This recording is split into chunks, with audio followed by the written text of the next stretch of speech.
Estamos começando mais um OutLiveCast, eu sou o Nicolas Santos e hoje eu tenho o prazer de receber aqui a doutora Ludmila Rachid, ela que é endocrinologista pediátrica, pesquisadora do Instituto da Criança da USP e também uma grande referência quando o assunto é obesidade infantil aqui no nosso país. Lud, obrigado por estar aqui hoje com a gente e aceitar o nosso convite. Obrigada a você pelo convite, eu adoro falar desse assunto, né? Eu falo obesidade infantil, endocrinologia pediátrica, é meu sonho, fala meu dia a dia. Muito bom.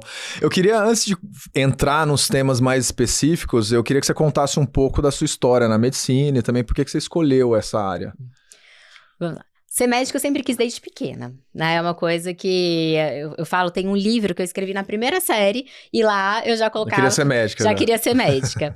Ser endocrinologista... No primeiro ano da faculdade, né? Desde o primeiro ano da faculdade, eu fiz muitos cursos, tudo sempre voltado para endocrinologia. E quando eu estava no 4º para o 5º ano da faculdade, eu falei assim, eu gostei de pediatria. Eu falei assim, nossa, muito legal, né? Cuidar da criança. A criança, ela resolve o problema muito fácil. Eu falo na enfermaria, a criança entrava super doente, passava 2, 3 dias, já estava pulando a grade.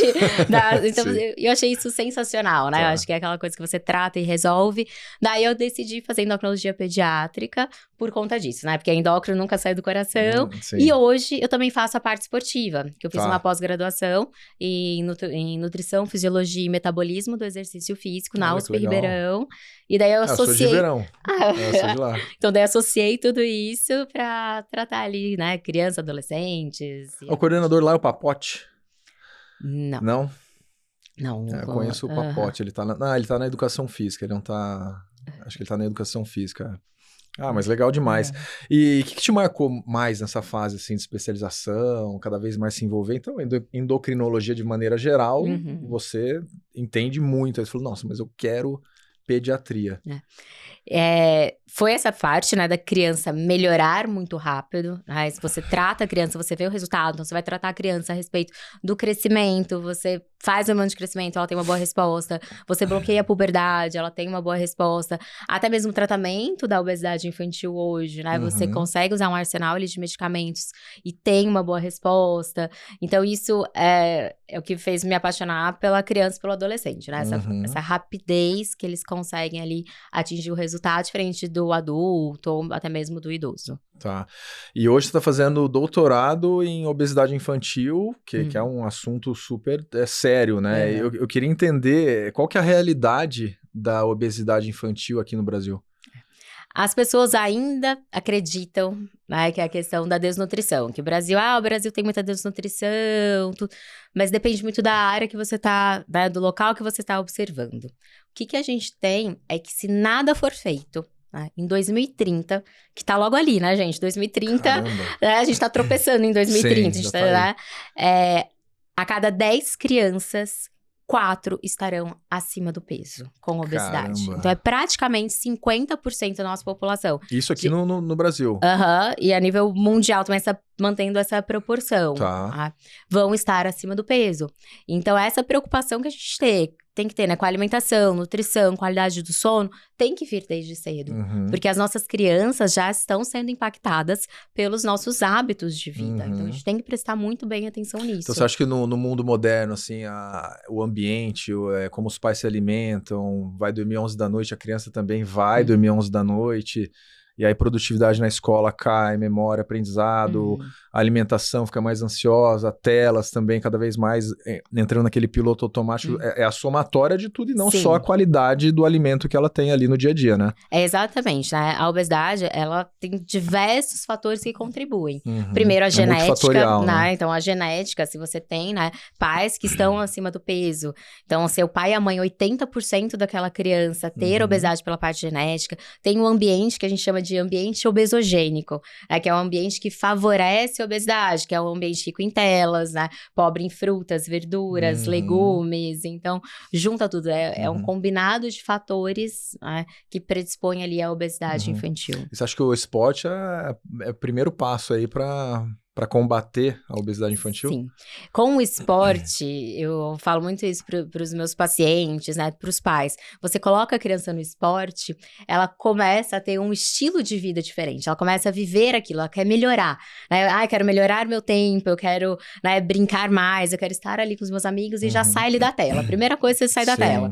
Segundo, você tira o tédio. E criança entediada, ela vai o quê? Ela vai comer. E você faz um esporte, você gasta energia, você dorme melhor.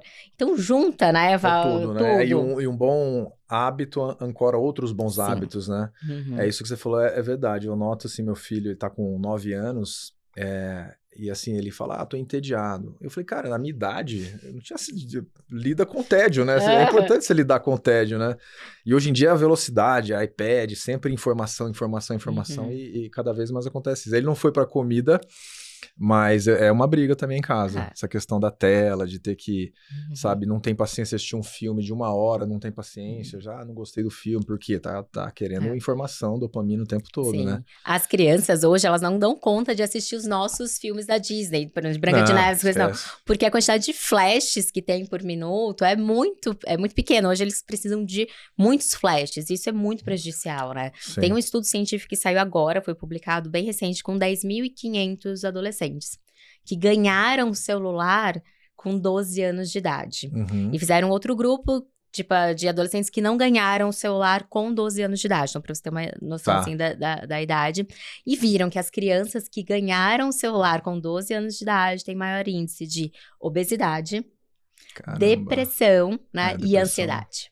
Nossa. Então, assim, pra gente tomar muito cuidado, porque a gente fala assim, na nossa cabeça, né, 12 anos né? de idade... Já tá uma idade ok pra dar. Eu acho que 12 anos é a idade que os pais começam a falar, não, acho que agora está na hora, né? Mas aí saiu esse estudo científico, eu vou até colocar ele depois nas minhas redes sociais, que eu acho que é muito importante os pais terem acesso também a esse estudo científico, porque é um número, né, um N muito grande, que a gente fala, né, chama de N, é um número muito... mais de 10 mil adolescentes pesquisados. Nossa, bastante, Então, ali, com... significância estatística, sim, né? Sim. E o que as pessoas mais subestimam sobre a obesidade infantil, no seu ponto de vista, assim? Acho que quando crescer vai melhorar. Tipo, tá gordinho agora. Mas no estirão resolve. Eu fui gordinho, né? Quando eu era pequeno, eu fui bem gordinho. O Ale... Pessoal, quem não sabe, o Ale é um grande amigo meu, é marido da Ludmilla, ele nada borboleta... E já ele tá começando a me dar pau nessa prova, tá? Porque ele nada master também. Aliás, ele é mais novo também, né? Acho que ele não vai chegar. Não, vocês não, acho que não pegam a mesma categoria. Não, mas legal, Lud. E o que eu tava falando? Com relação a ser gordinho, né? Então eu, quando era muito novo, eu era gordinho. E assim, meus pais não eram gordos. E eu era gordinho porque comia de tudo, porcaria mesmo. Eu acho que essa transição para natação é exatamente o que você falou. Eu comecei a comer um pouquinho melhor, dormir porque tinha que treinar, tinha que competir. E naturalmente foi, sei lá, fui criando bons hábitos ali, mas não foi uma insistência ali dos meus pais, né? E a gente vai entrar nesse tema aqui que eu queria saber qual que é a repercussão também disso. Uma criança que é bem gordinha quando é pequena, e os pais talvez falam, não, vai ter o estirão, que vai dar tudo certo. Qual a repercussão a longo prazo com relação às doenças metabólicas para uma criança obesa?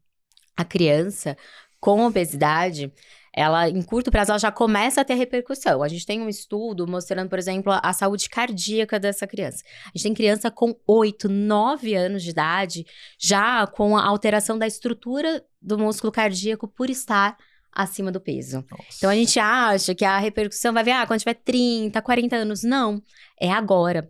Os efeitos, né, eu falo, as consequências do excesso de peso, a gente já colhe ali a curto prazo. Né? Começa a aumentar a insulina, então começa a ter alteração do colesterol, o pré-diabetes, há questões da puberdade, que a menina, quando está com excesso de peso, tem uma precocidade, pode menstruar mais cedo, o menino tem um atraso da puberdade, então várias coisas, né, várias alterações hormonais acontecem decorrentes do excesso de peso. Então a gente tem que ficar muito atento, que as pessoas acham que é só estética, e hoje não. Hoje, inclusive, a obesidade infantil é uma doença. E ela precisa ser tratada como? Ela tem um CID hoje. Sim. Mas as pessoas ainda acham que a doença é só, por exemplo, o diabetes que vem depois. Né? Ou então é a pressão alta que vem depois. Não. Ela é uma consequência da doença obesidade. Tá, entendi. E assim, imagino que no consultório você veja de tudo, assim, né? O que mais chama atenção, assim, né, no dia a dia? O- Assim, e relacionado à obesidade infantil, né? Que é algo que a criança, ela tem os pais como espelho. Uhum. Tá? Então, é muito fácil os pais olharem para a criança e falar assim, viu, você tem que comer mais salada. Mas o pai e a mãe mesmo não Não come. come, entendeu? Assim, Aquele exemplo. então, isso é muito importante, que a gente precisa dar o exemplo. Tá. Porque o melhor jeito, né, de combater a obesidade infantil é não deixar ela acontecer. É Uhum. criar os hábitos saudáveis desde cedo. Eu gosto muito da pediatria, porque quando eu fiz pediatria, a gente fala muito em prevenção. Que a pediatria não é tratar doenças, é fazer a prevenção das doenças na infância. E isso me apaixonou e eu acho que a gente tem que levar para o resto da vida. A gente sempre tem que pensar na prevenção e não em tratar a doença, assim, né? Tá. Combater desde cedo. E a alimentação saudável, o exemplo dentro de casa, conta muito. Uhum. Isso é muito importante. Tá. Para uma criança, para um crescimento saudável, para ser um Uhum. adolescente saudável.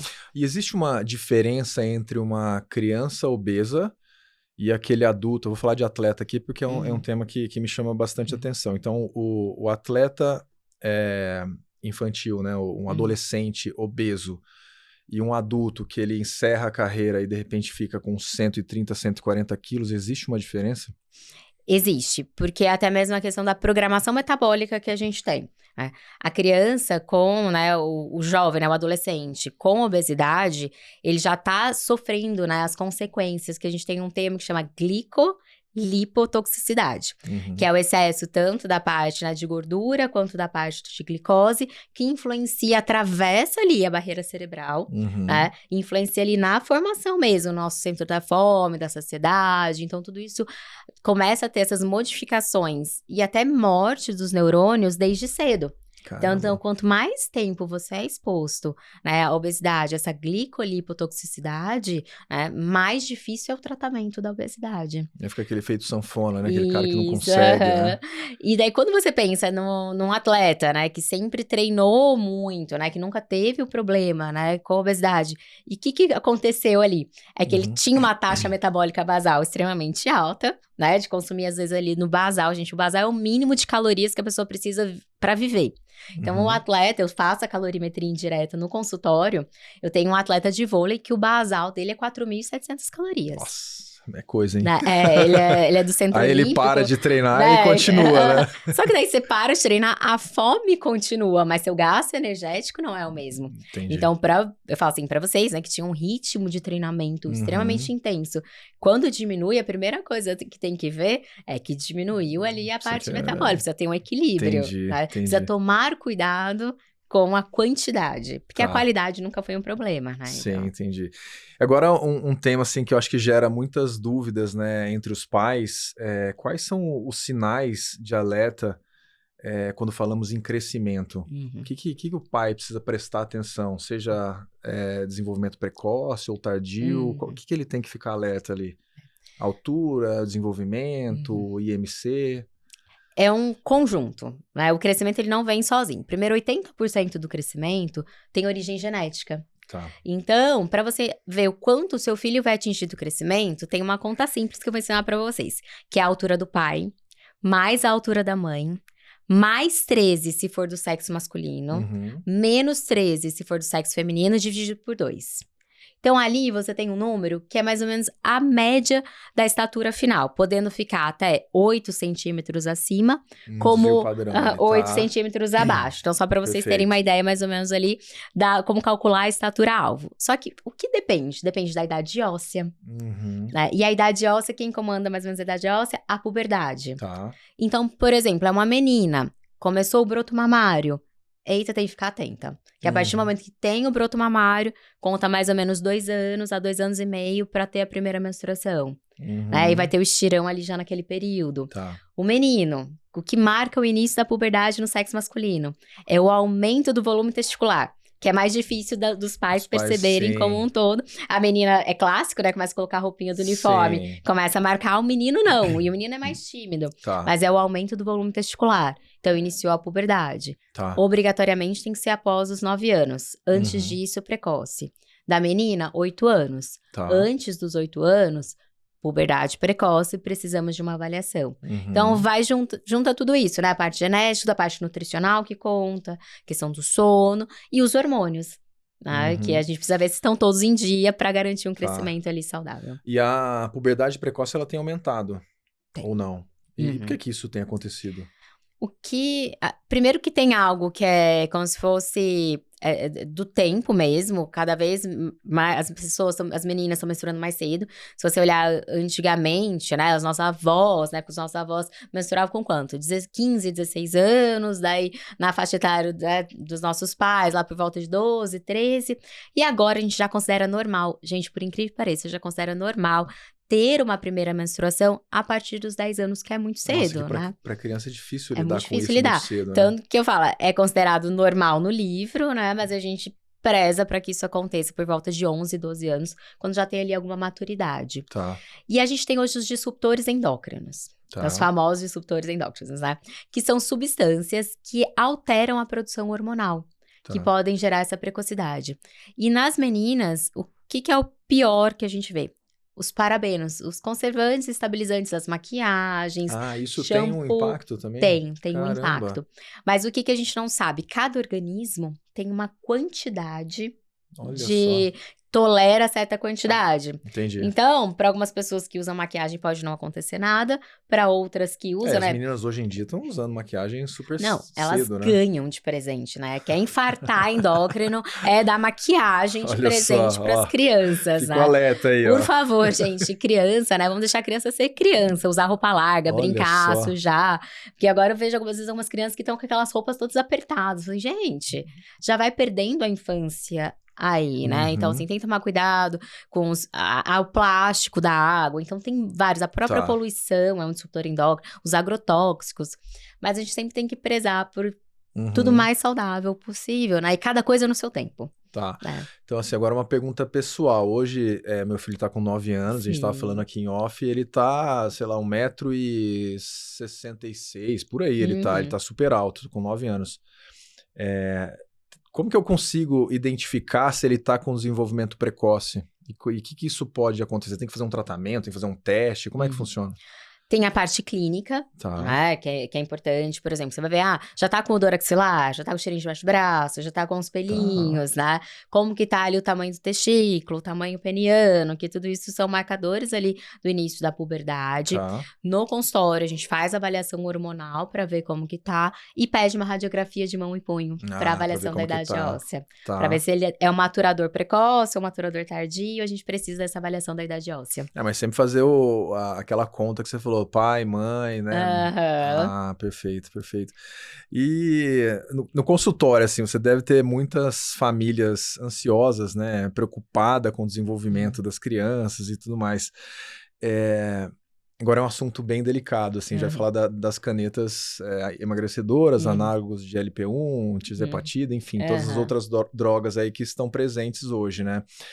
É comum hoje no consultório os pais procurarem você para tentar fazer a utilização das canetas para emagrecer para as crianças? A gente tem os extremos, né? A gente tem os pais que querem a qualquer custo e eles até falam, não, doutor, eu tenho em casa o Mounjaro, não posso aplicar, né, falar tirzepatida no meu filho? Eu falo, não, porque ainda não está aprovado para essa faixa etária. Então, assim, a gente trabalha com os extremos, né? Tem pais que querem o quanto antes fazer o tratamento, né, da obesidade infantil, e está tudo bem. Hoje, o nosso lema é tratar a obesidade primeiro, independentemente da idade. Tá? Então, a gente até pode conversar mais sobre isso. Mas eu também tenho aqueles pais que têm muito medo do medicamento, né? Que já viram, ficam muito preocupados com os efeitos colaterais, ou o que vai ser no futuro.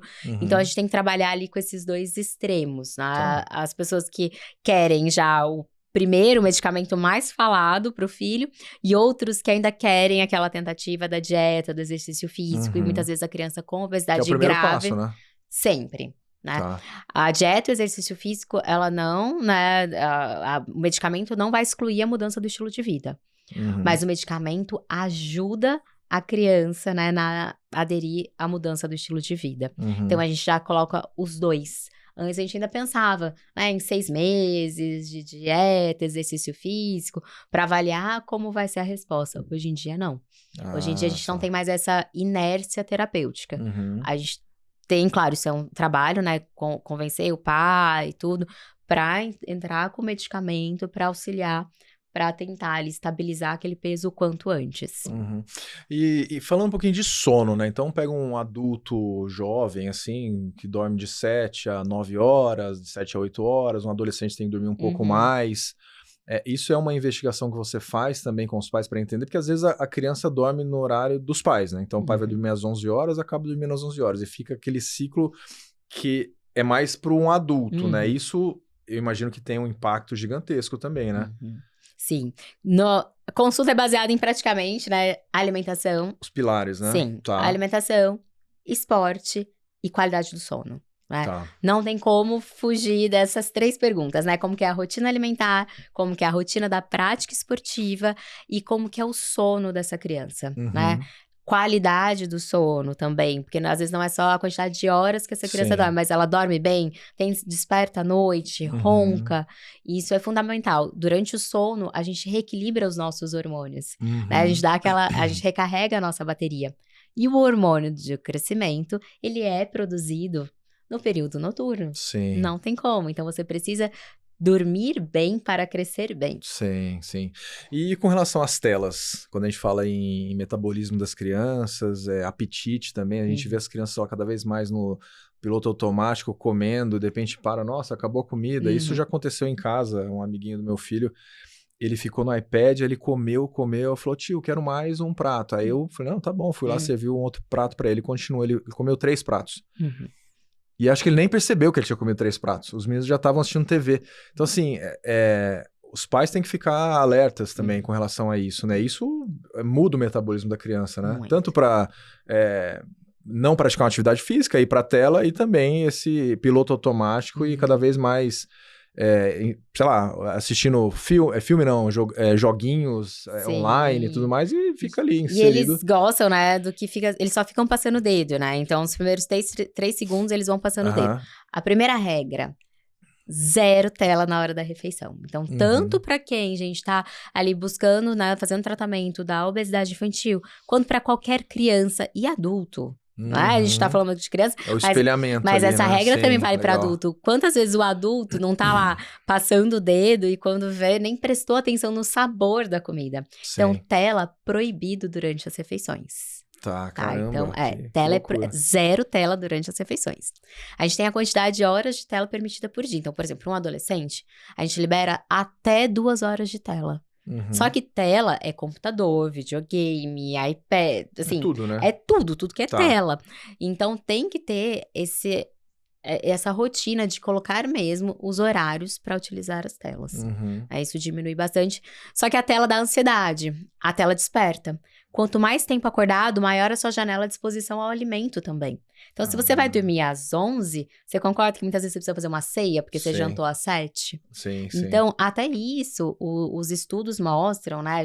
Nós tivemos várias aulas em congresso falando dessa questão do sono, que não é só essa questão da qualidade do sono, mas também o tempo que você fica exposto ao alimento, a sua janela de exposição ao alimento. Até regular o ciclo circadiano, né? Dormir um pouco mais cedo faz mais sentido. E, assim, quais critérios, assim, reais você utiliza na sua prática clínica, assim, para prescrever um Mounjaro, ou, enfim, qualquer um parecido, um tirzepatida, enfim? Vamos lá, só para vocês entenderem, né?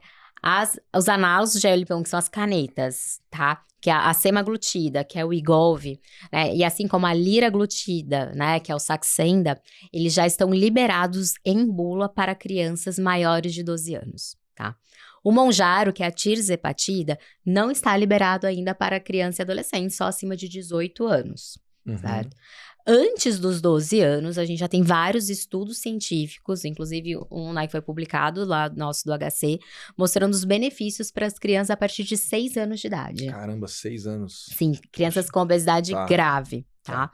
Mas, então, qual é o critério? Né? É a criança estar com obesidade, é a primeira coisa. Porque o que a gente vê muito é o tratamento, né, do emagrecer social, do querer assim, minha filha tem uma festa de 15 anos, ela quer perder uns 2, 3 quilinhos, dá pra dar algum remédio? Gente, isso Caramba. não, né, isso é o Tem emagrecer. acontecido muito isso. É Tem. aquela coisa, né? Ele não precisa tomar, mas eu posso tomar, porque também é caro hoje em dia, né? Entendeu? Então já vem assim, porque eu tô tomando? Aham. E é engraçado isso, porque geralmente, às vezes, as pessoas que propõem são os pais que tomam. Eu tô tomando, será que eu não consigo Aí dar? vira. Como se fosse algo, como se fosse um chazinho. Aí eu E falo, é nem. engraçado que é um assunto, né? Entre as pessoas, eu tô tomando e tal, porque Aham. eu acho que pelo custo, né? E eu imagino que futuramente não vai ser caro assim. Todo mundo vai Uhum. tomar, eu acho. Sim. Pensando na estética, né? Aham. E é o que nós, né, endocrinologistas, a gente não gosta. Porque Tá, não, a gente não trata o emagrecimento social, a gente trata a doença, a obesidade. E sim. daí começa a banalizar um remédio, né? A falarem mal de um remédio, porque as pessoas que não precisam tomar estão tomando. E daí quem Caramba. realmente precisa fica com medo e não toma. E essas repercussões que têm acontecido, por exemplo, eu vi pessoas tomando Monjaro por sei lá quanto tempo, perdeu 40 quilos e teve vesiculite. Uhum. Isso é pela velocidade e quantidade de medicamento que ele está tomando ou Não, não? pela perda de peso propriamente dito. Tá. Eu tenho uma adolescente de 14 anos, né, que ela perdeu 25 quilos, e aí ela Nossa, evoluiu bastante. com, né, com pedra na vesícula, né, Tá, então é algo que é relacionado à perda de peso. tá. Tanto tem quem perde peso sem medicação, quem perde Uhum. peso com medicação, e é muito comum, a gente vê muito em quem perde peso com a cirurgia bariátrica, né? Então é pela Tá. ali decorrente da perda de peso. O que a gente precisa ficar atento, porque muitas vezes eu falo isso para os meus alunos, né, Uhum. médicos, e também falo para os meus pacientes, porque a gente acha que sempre o enjoo, o vômito, né, aquela dor de estômago, tudo é decorrente ou porque comeu alguma coisa mais engordurada ali, que tá tomando remédio, ou é um efeito colateral do remédio. Uhum. Mas, se você já tá usando ele faz um tempo, presta atenção, né? Faz um ultrassom de abdômen para ver se não tem ali nenhum cálculo, Entendi. porque se esse cálculo gera uma inflamação, ele migra, daí você pode ter uma complicação. Então, faz Uhum. parte também do médico ficar atento aos sinais e sintomas. E esses efeitos colaterais, eles são individuais, assim, é muito particular ou enjoo, tal? Como é que é? Tem um padrão que você monitora, assim, Hum. principalmente em adolescente? Varia muito Tá. de paciente para paciente. Tem paciente que não sente nada, que até Caramba. pergunta para mim se tá funcionando Aí é um mesmo. paciente bom, né? Aham. E tem paciente que ele vai reclamar, assim, o principal é um enjoo, né, fica um Tá. pouquinho nauseado, olha pra comida, Mas não isso quer no comer. início que ele tá tomando ou ao É no longo do início, tratamento? Ah, tá principalmente no bom. início, quando a gente tá ajustando a dose, Tá. né, o primeiro tanto que as crianças, a gente faz um ajuste de dose mais gradual. Tá. Por quê? Porque tende a sentir um pouco mais de sintoma, mas Tá. você vai ajustando bem devagar. E Entendi. é diferente, né? O adulto, ele chega na dose máxima muito rápido, né? Então ele Uhum. vai. A criança, a gente vai titulando bem devagar e a resposta é muito boa, o tratamento, Entendi. né? E você tem pacientes também que têm diabetes, atletas que têm diabetes ou não? Sim.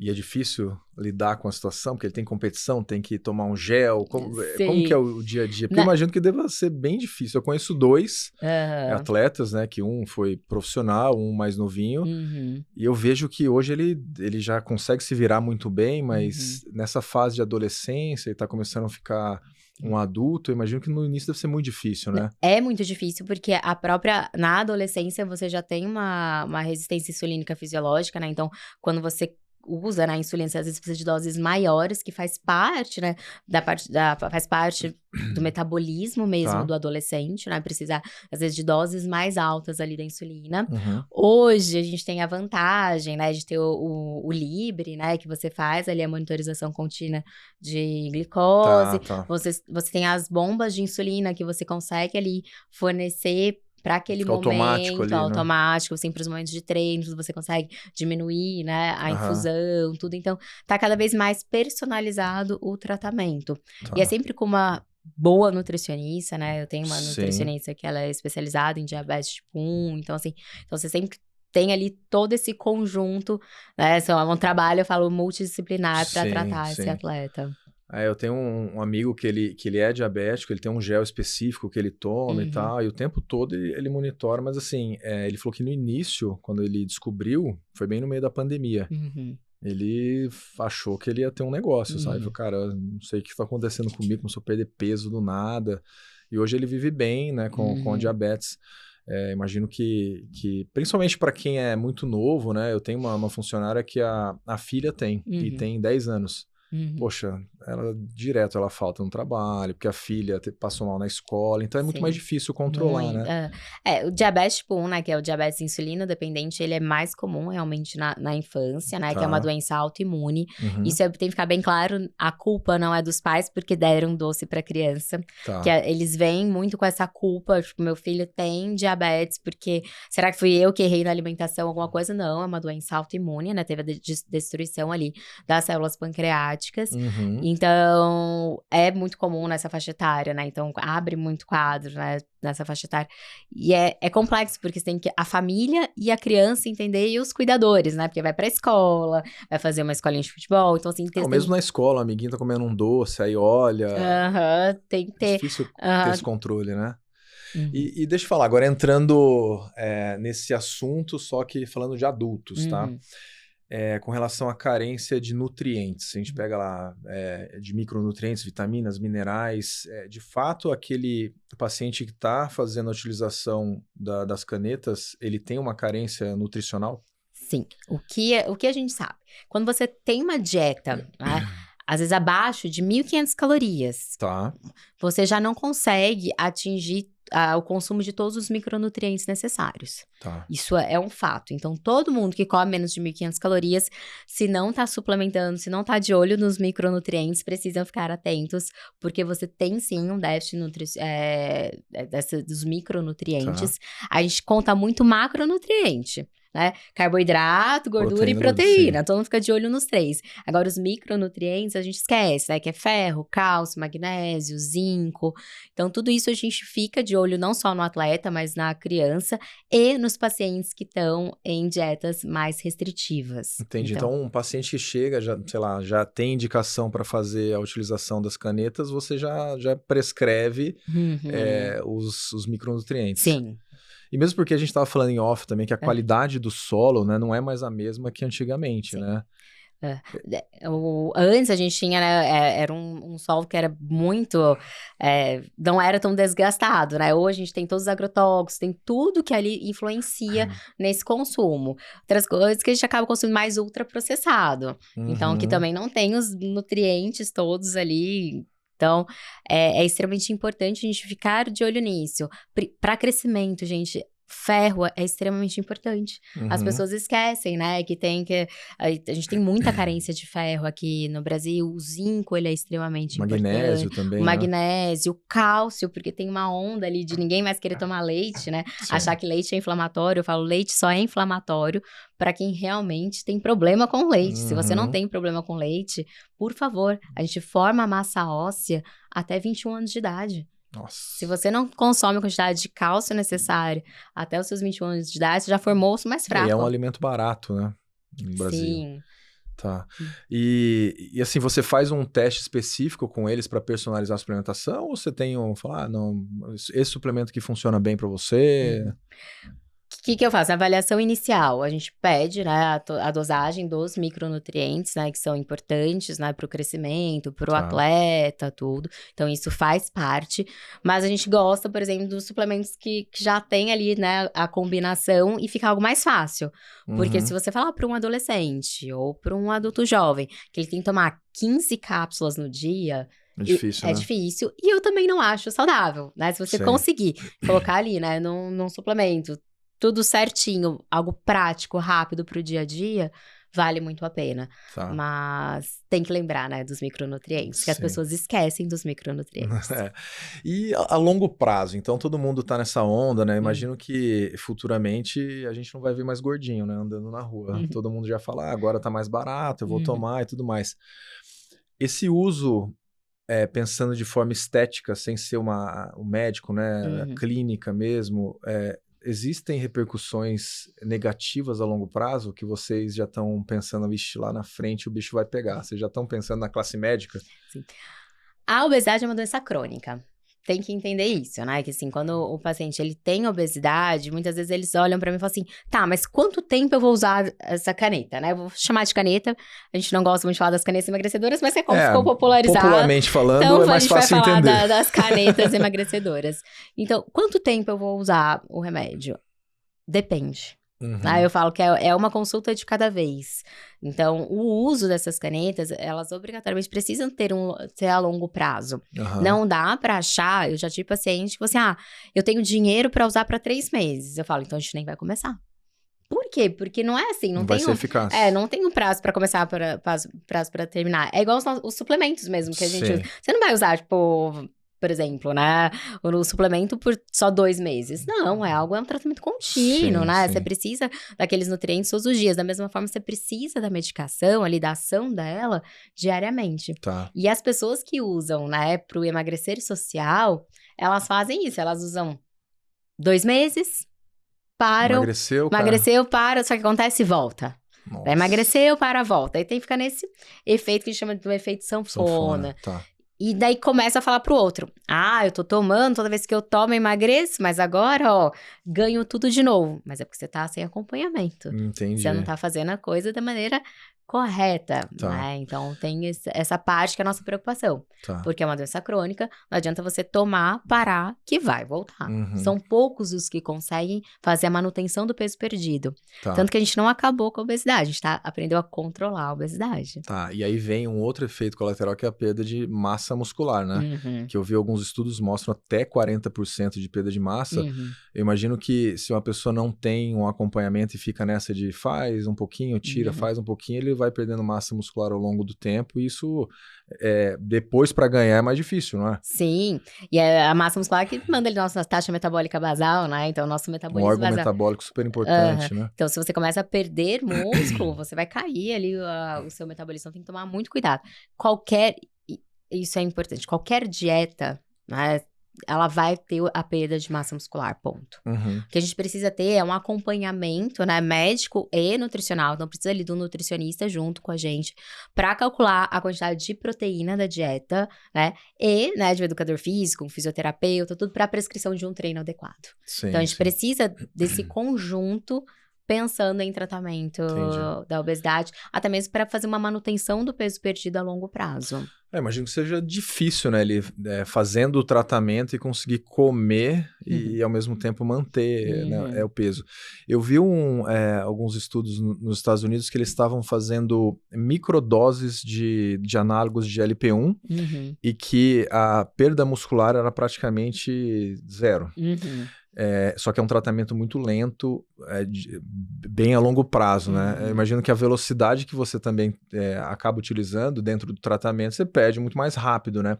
Tem bastante estudo também aqui no Brasil com essas microdoses de análogo de GLP-1? Não, ainda os estudos, né, eles estão fazendo estão usando também para diversas doenças inflamatórias, né, umas doenças autoimunes também eles estão fazendo, mostrando que muitas vezes o análogo de GLP-1 também tem um benefício na autoimunidade, mas ainda é tudo muito em fase de estudo científico mesmo. O que a gente faz, né, aqui no Brasil para criança é entrar com doses mais baixas. Então, às vezes, a dose mínima, por exemplo, de um Saxenda, né, da liraglutida, é 0,6, a gente entra com 0,3. Então, é uma subdose, mas assim, para a criança conseguir iniciar o tratamento, e eu falo para vocês, já com essa dose, já tem uma perda de peso, né? A mesma coisa igual, a dose mínima é 0,25. Às vezes, a gente entra até com uma dose mais baixa, né? Isso é totalmente off-label, tá? Até mesmo usar microdoses ainda não está autorizado. Isso a gente usa pela nossa experiência mesmo e pela necessidade do paciente. Vai super bem. Bom, eu nem ia perguntar sobre isso, mas já que você falou sobre esse tema, eu fiquei curioso. É um assunto super do momento, né? Fala aqui no Brasil, fora, que são os peptídeos. A gente falou um pouquinho off ali. E eu tenho pesquisado bastante sobre peptídeo e para quem não sabe, peptídeos, eles são, para quem é atleta profissional, ele é doping. Então tem vários, né? Tudo em fase de estudo. E tem também para emagrecer. Então tem para articulação, tem para longevidade, tem para melhorar a qualidade de sono, tem biogênese mitocondrial. Então tem vários e vários e vários. O que você tem lido sobre ou escutado sobre os peptídeos? Eu acredito muito que os peptídeos, né, pelos estudos científicos, tá, gente? Então, a gente tem que diferenciar, porque tem muita coisa que ainda está em estudo e tem coisa que já está disponível para venda, com toda a segurança, estudo clínico, tudo. Então, os estudos mostram, né, que eles realmente são promissores, mas a gente precisa de mais estudos a longo prazo. Não é tão simples assim pegar, às vezes, um estudo, que às vezes é de fase 1, fase 2, né, ou que ainda foi feito em ratos, né, e já querer jogar pra massa, né? Então, assim, a gente tem todas as fases dos estudos científicos. Parece ser muito, né, assim, ser promissor, mas enquanto a gente não tem toda essa aprovação, toda essa segurança, porque às vezes tem benefício, mas também tem efeito colateral, e o efeito colateral a longo prazo. E a gente tem muita coisa boa aprovada.